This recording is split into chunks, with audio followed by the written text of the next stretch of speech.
Alright mga tol, kamusta kayo? Time check, it's 11:24 AM. So ngayon may pupuntahan tayo. Pupunta tayo sa Maynila. So alam naman natin ngayon na sa panahon ngayon napakamahal ng presyo ng gasolina. Kaya so ngayon titignan natin kung saan tayo makakaabot gamit lang yung ating bike at saka 100 pesos. Shoutout sa inyo. Hey. So tatry natin, tignan kung saan naabot yung ating 100 pesos gamit lang yung ating bike. Tara, samahan ninyo ako, tignan natin kung saan naabot yung pera natin.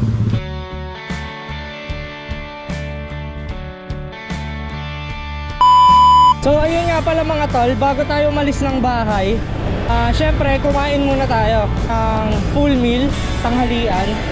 Tapos yung aking water bottle, pinuno ko ng maraming yelo. Yan, para just in case na kailangan natin mag-refill along the way, malamig pa rin yung inumin natin. Right, time check, 11:36 AM. Dito na tayo sa may SM Tungko. SM Tungko. Yan, so far wala pa tayong ginagastos. Okay, so hindi pa rin ako nauuhaw. Dire-diretso lang tayo, walang gastos. Yo mga tol, nandito na tayo sa may Ascoville. Grabe, nakakatakot yung mga truck. Sobrang traffic, tas puro bus at saka truck. Ito lang, may daan dito.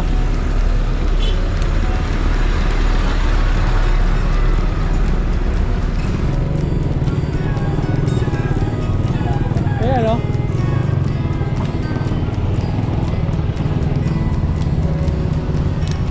Pero in fairness, inayos nila yung kalsada rito kasi dati burug-burug to eh. Para ka nag-off-road dito dati eh. Medyo inayos nila ng konti. Tatayo na yung mga poste oh. Sana matapos agad to kasi laking ginhawa na ito sa mga commuters natin. Lalo yung mga pumapasok ng ano, Pasay o Tigas. Yeah, time check, it's 12 PM. Dito na tayo sa may Fatima University. And so far wala pa tayong ginagastos. Shortcut na tayo kasi sobrang traffic doon at saka namimina yung mga bus driver at saka jeepney driver. Well, di natin sila masisisi, naghahabol ng biyahe. Pero dito na tayo, Fatima University. Tapos tatagos tayo doon, labas na natin sa may Regalado. Yan. Alright mga tol, dito na tayo, Fairview Center Mall. So dito na tayo sa may Fairlane. So shortcut na tayo rito kasi ang daming bus. Yan, dito na tayo dumaan sa may Fairlane. Woo! So far wala pa tayong nagagastos. Kahit tubig di pa tayo umiinom. Kusog pa rin tayo. Dito na lang natin paspasin to. Yung mga tol, dito muna tayo pahinga sa may Dahlia. So first inom ng tubig natin dito sa may Dahlia. Pahinga lang tayo saglit. Medyo mainit eh, pero kumulimlim lang nga. Alam nyo, nakakatuwa yung mga ganitong establishment to. Tignan ninyo, nagbuo sila ng building pero yung mga puno sa gilid hindi nila tinanggal. Nakita ninyo ang ganda sa gilid oh. Dito sa kabilang kanto ng perimeter niya, hindi nila tinanggal yung puno. Yan ang maganda. Sana gayahin to lahat ng mga arkitekto o lahat ng mga owner ng nagpapagawa ng mga buildings. Nakita ninyo dito napakainit oh, pero dahil dun sa kanila may mga puno, may mga shade. Diba? So less nga naman sa cooling system nila, sa mga aircon nila, hindi sila masyadong malakas sa kuryente. O mga tol, dito na tayo sa may Mindanao Avenue. So tatawid tayo dyan, para nila tayo umikot, dito na tayo dumaan oh.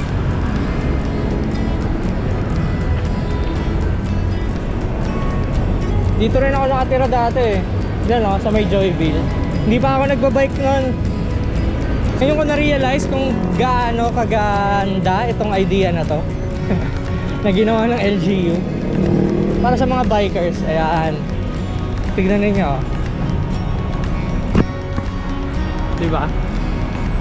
Para nga naman, yung mga bikers hindi natatawid sa main road kasi nga walang U-turn dyan, malayo pa.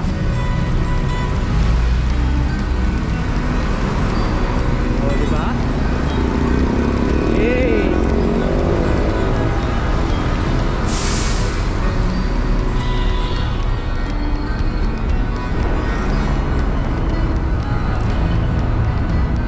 Right mga tol, dito na tayo sa may Bahay Toro. Tatagos tayo sa may Congressional Avenue. So ito yung Congressional Avenue. And then palabas tayo papuntang EDSA. So first time ko dumaan ng EDSA na nakabike. Hindi ko alam kung meron ba ang tawiran para sa bike dyan. Not sure.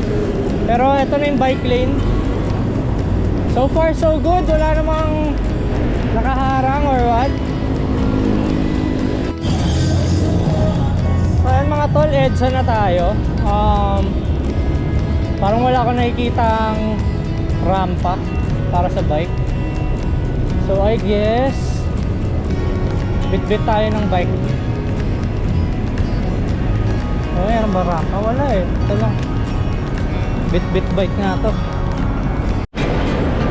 Bit-bit bike nga.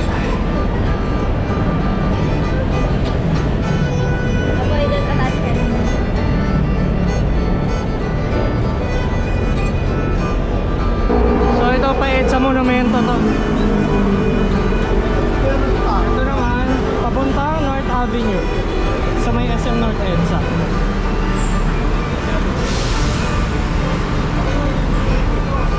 So dito tayo pumunta sa may papuntang. Alright mga tol, time check, it's 1 PM 1 PM na. Dito na tayo sa may Muñoz. So far, wala pa tayong ginagastos. Pero yung tubig natin, paubos na. Yan, maghanap tayo ng maiinuman.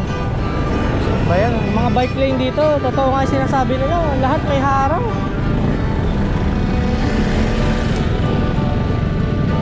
Ito yung bike lane dapat eh, oh.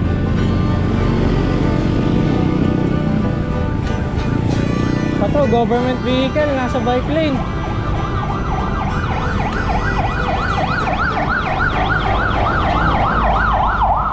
May jeep.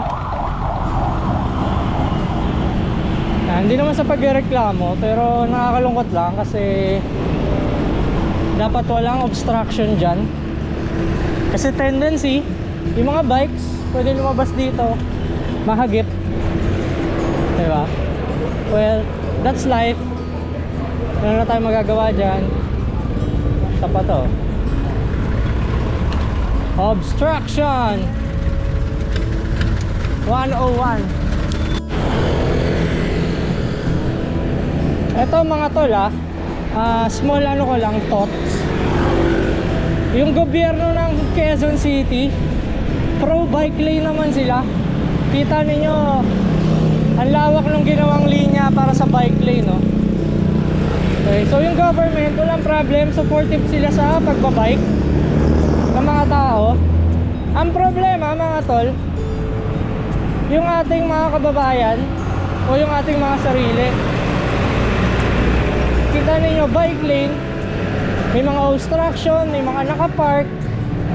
Yung iba iniiwan pa na hindi naka-hazard yung ano nila. So ang nangyayari, hindi rin nasusunod ng buong buo yung bike lane. Yun ay thoughts ko lang ha. So nasa atin ang problema, nasa mga tao ang problema, wala sa gobyerno. So dagdagan mo pa yan.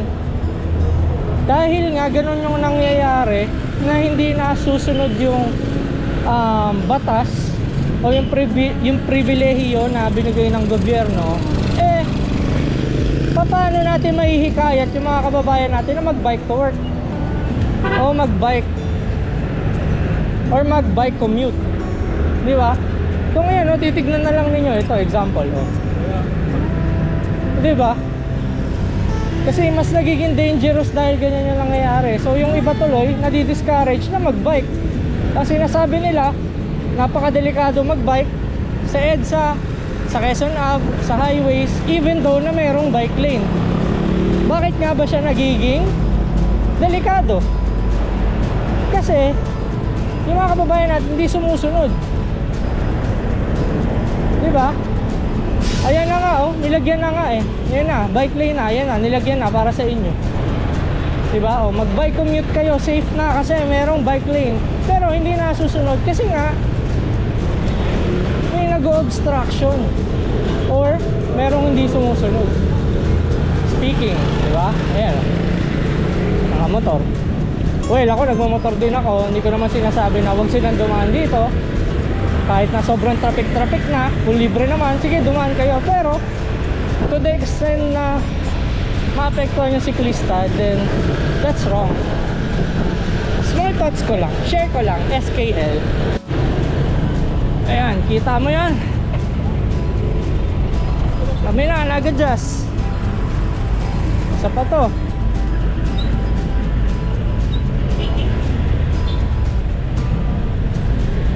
Saya.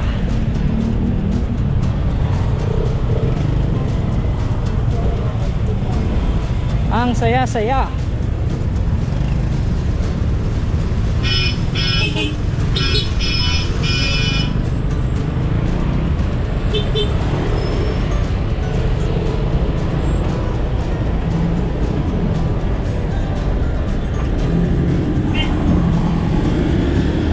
Alright, time check mga tol. It's 1:20.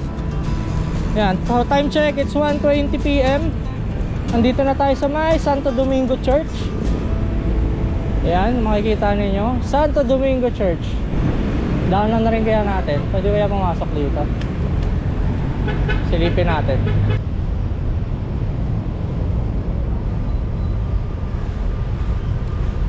Santo Domingo Church.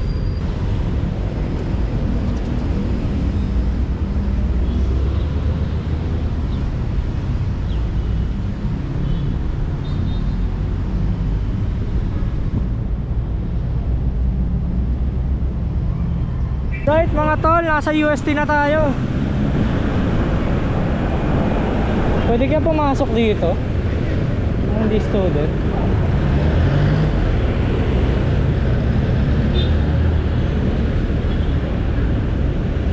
Ay bawal.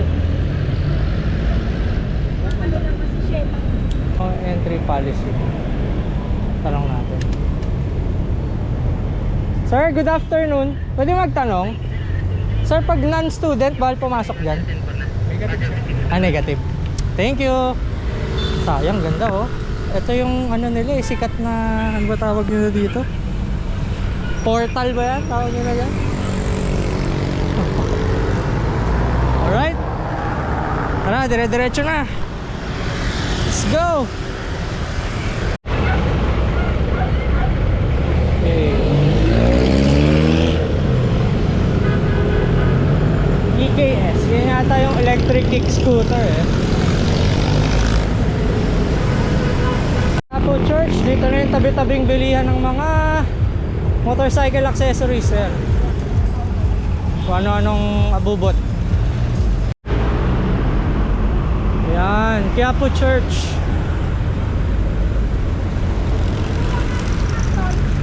Tapos dito sa kabila ng Quiapo Church, dito yung tinatawag nilang Bicycle Boulevard. Yan. So dyan tabi-tabi kasi mga shop ng ano, ng bike shop yan dito sa kabila. Hey! Yeah. So pag pinasok nitong kanto na to saka dito, tabi-tabi yan, puro bike shop yan. Tapat, basta ang ano, tatandaan nyo lang, tapat lang siya ng Quiapo Church. So, mamaya pag may time pa tayo, pabalik, daanan natin to. So sabi ni sir kasi bawal ipasok yung bike doon. Picture sana tayo eh. Pero ito na yung Quiapo Church. Ang tawag nila rito is Plaza Miranda.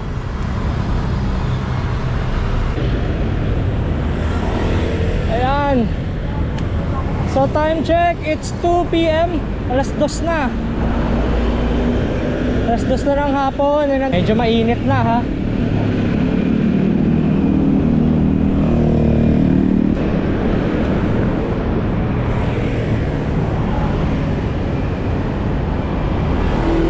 So this is called, ito na yung ano, Pasig River. Yan.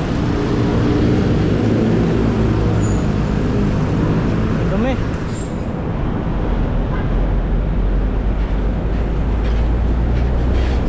Sana wag mangyari yan sa ano, sa river sa Bulacan. Sa mga river natin sa Bulacan, sana wag mangyari yan. Dito na tayo sa may Manila City Hall building. Ayan.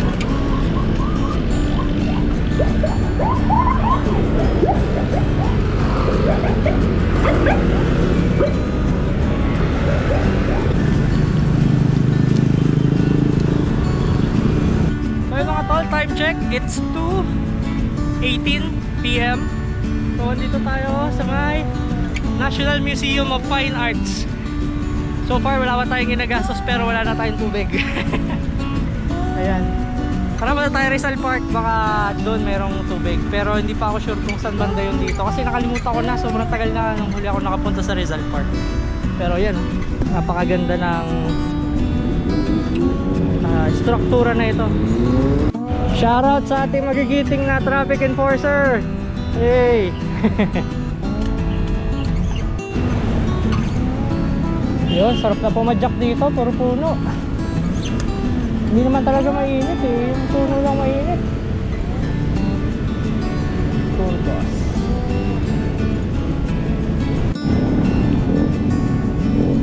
Woo! Time check! It's 2, ano na to? 2:26 2:28 pala. So, it's 2:28 PM. Nandito na tayo sa Carino Grandstand. Sa kilometer 0.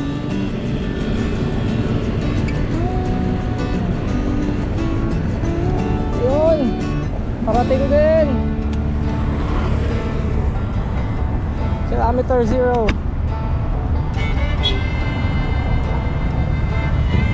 Dito may dalawang tama raw.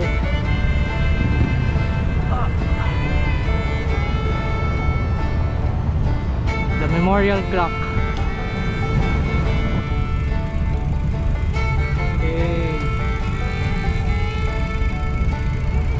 Tapos ito na yung Rizal Park.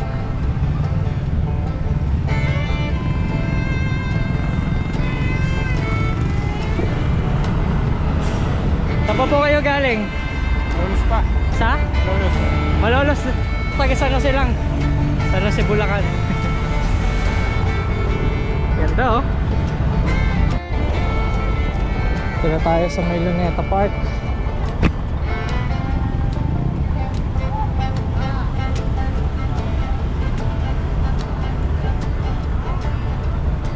Grabe, kinikilabutan ako, hindi ko alam kung bakit. Kasi kagabi nanonood ako sa YouTube nung historical documentary ng gobyerno. Grabe. Pero ano sa Mandian niya? Hindi ha? Pakilabot.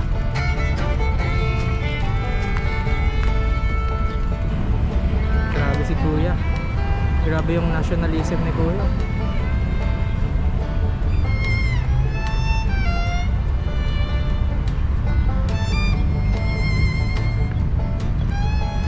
Siguro papalit-palit silang dalawa ni Kuya.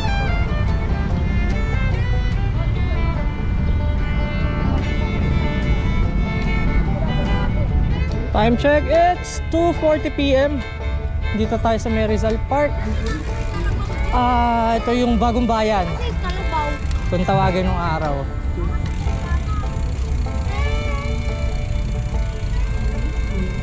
Ganda.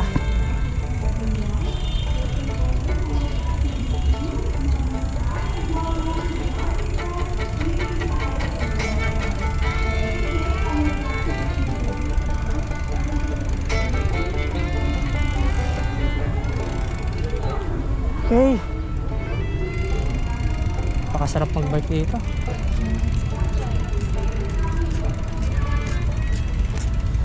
Ito yung pinapanood kong documentary kagabi.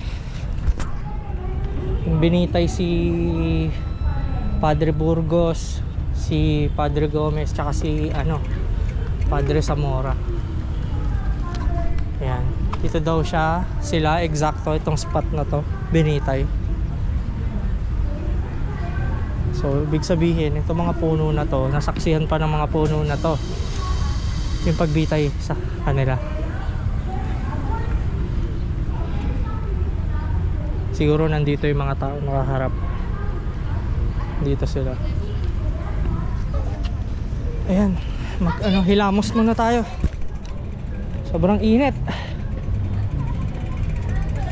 Hopefully pag alis natin mamaya hindi na mainit. May restroom. So yun guys, dito naman sa spot na ito in-execute si Dr. Jose Rizal.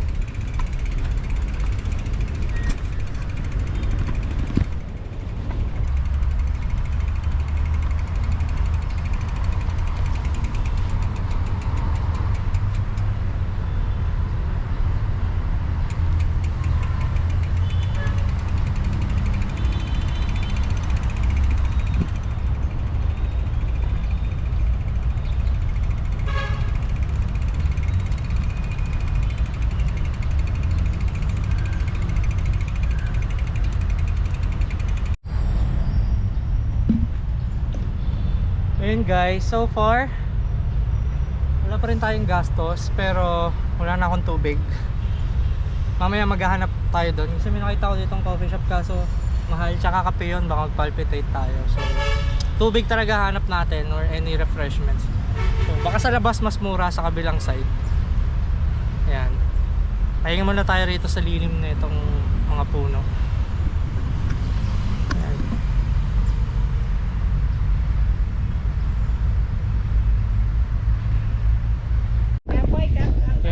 Apa lang. Apa, may 20, may 40. Yung 20 lang po. Ayan guys, ang masarap na apa. Unang gastos natin for today, 20 pesos. Whoop! Yeah.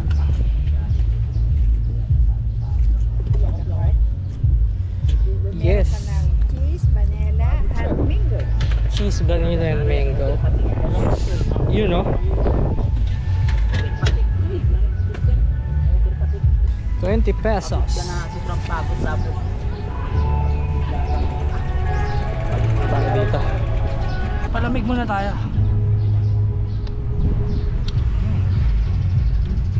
Cheers.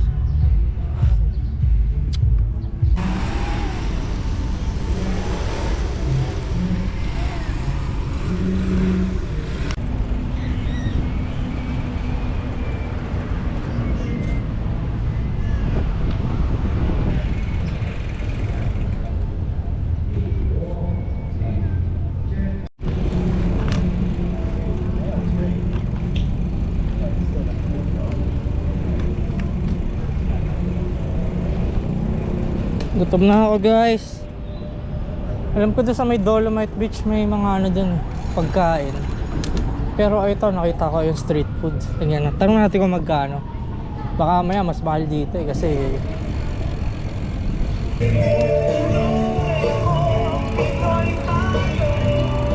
kaya magkano yung turon?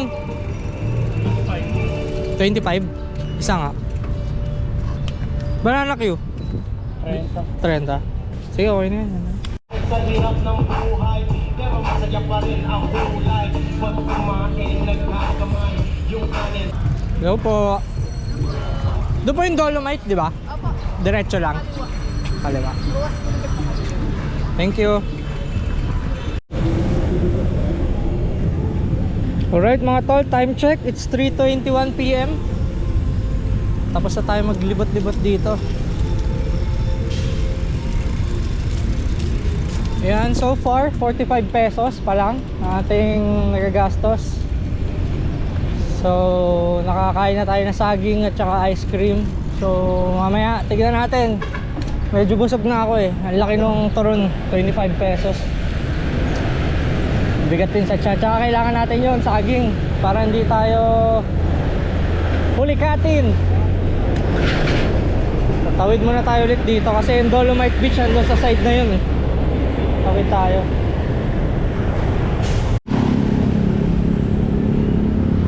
Mga tourists.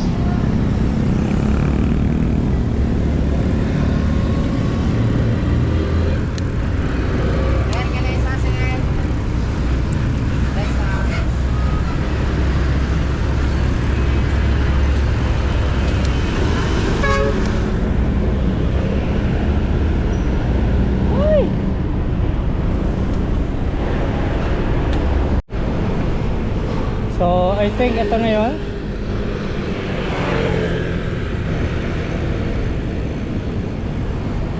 Ito na yung Dolomite Beach. Sana pwede pumasok. Yung bike.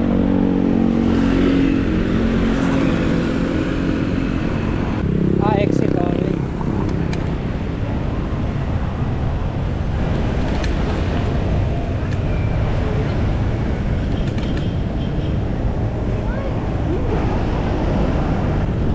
Sarado. Sarado, kuya? Kailan mo mag-open? Sa? Tomorrow. Bukas pa pala, mga tol. Pero ayan siya, kung gusto nyo ng sulyap. Dolomite Beach.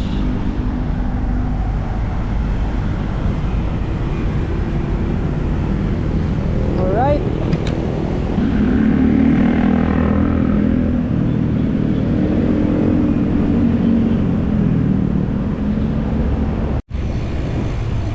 Alright mga tol, bumalik tayo. Dito tayo sa may Intramuros.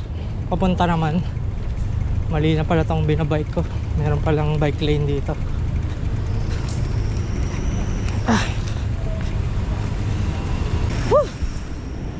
Mas masarap pala rito, puro puno.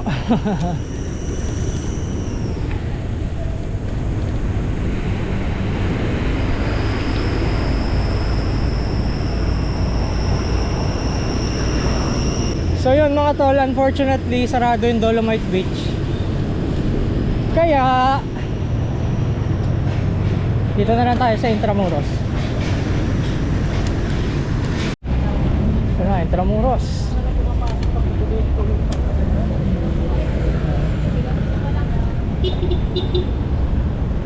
Okay.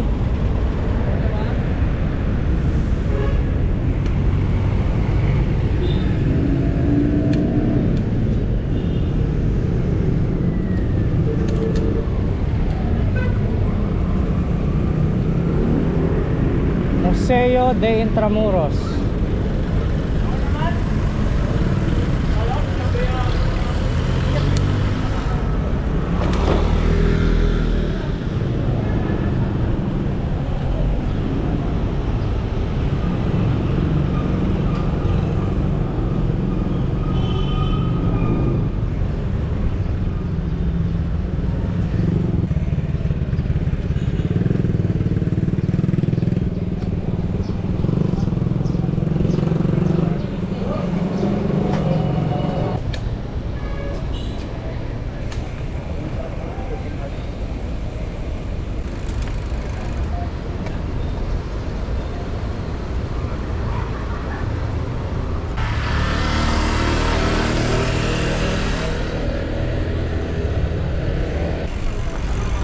Oh, may kainan din pala rito.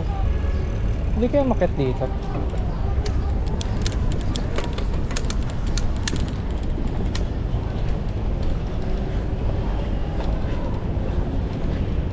Ito pala. Laki ng puno oh.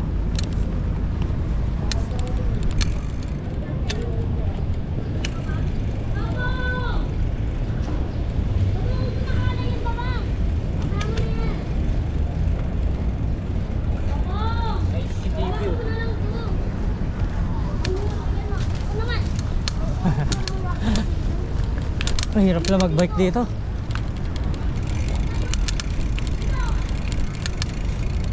So dito yung mga canyon nila dati. Canyon, yung mga gwardiya, yung mas maganda yung pwestuhan.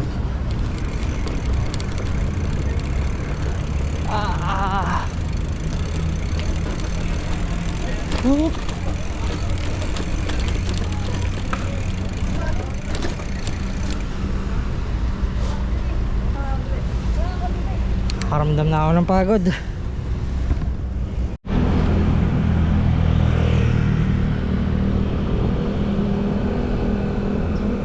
Real. Oo.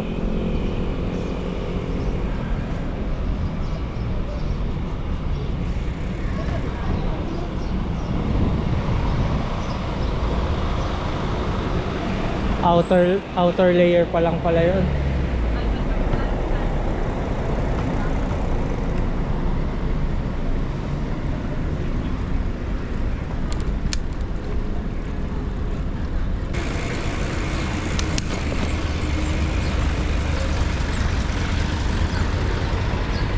I guess school to. Eskwelahan niya. Ano naman to? Baluarte, Santiago.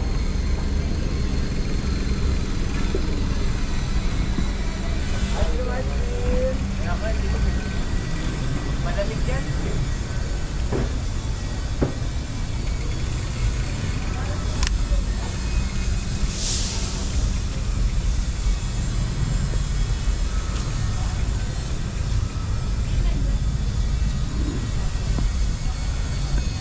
May bayad po? Meron? May bayad pala. Kala ko libre, ba't gano'n may bayad?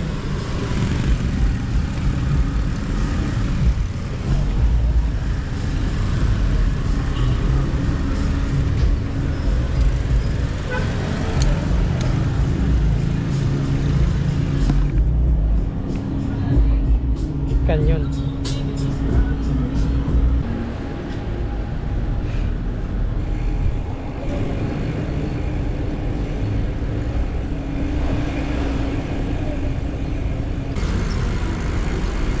Oh.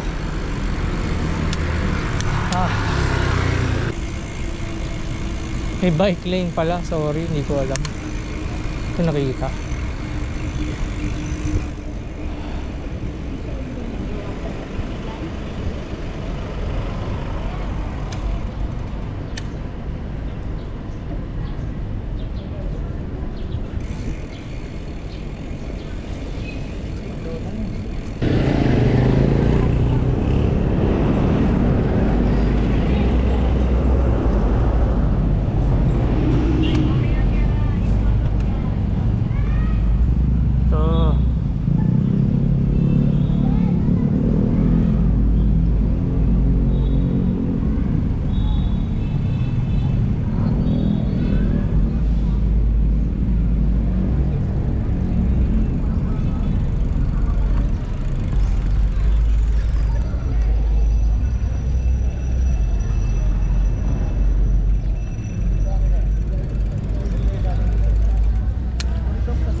building.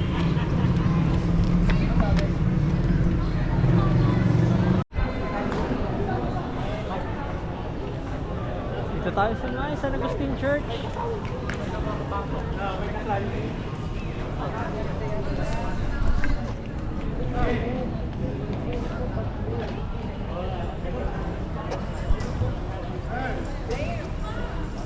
Atin muna tayo ng kasal. Atin muna tayo sa kasal.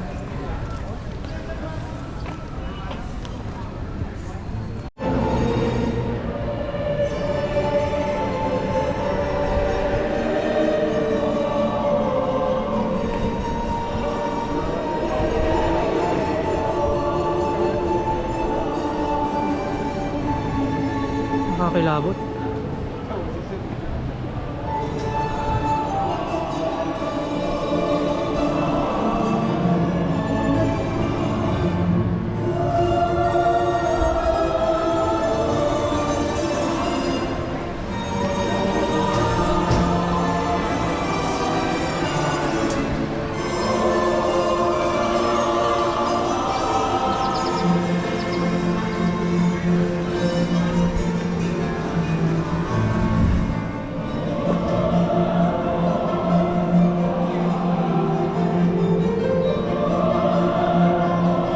Alright, time check mga tol. It's 4:37 PM.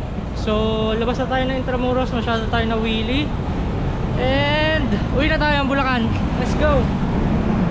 So far, 45 pesos yun ang nagastos natin. So, mamaya, hanap tayo ng makakainan pa dun sa 55 pesos. Malamig yung tubig yun tayo.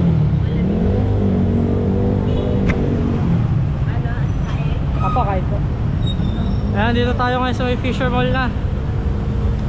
So, may karindera dito si ate. Hello po.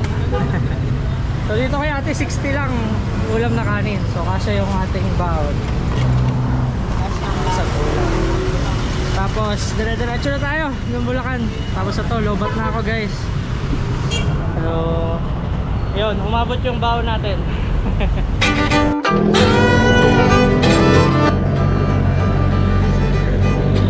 Grabe, nabusog ako ron guys. So 60 pesos yun yung ulam ni mami. So ang budget ko na lang, di ba, 55 pesos. So nag-over tayo ng 5 pesos. Pero full meal na yun, isang rice tapos isang ulam. Tapos naka-refill na rin tayo ng tubig. Nakakaya, ang dami ko nainom na tubig. Ayan. So all in all mga tol, bago natin tapusin tong video na to, ang ating nagastos is 105 pesos. Yun lang. Okay, so saan tayo nakapunta? From San Jose del Monte, Bulacan. Nakaabot tayo ng Manila. At napuntahan natin yung mga iba't ibang attraction sa Manila.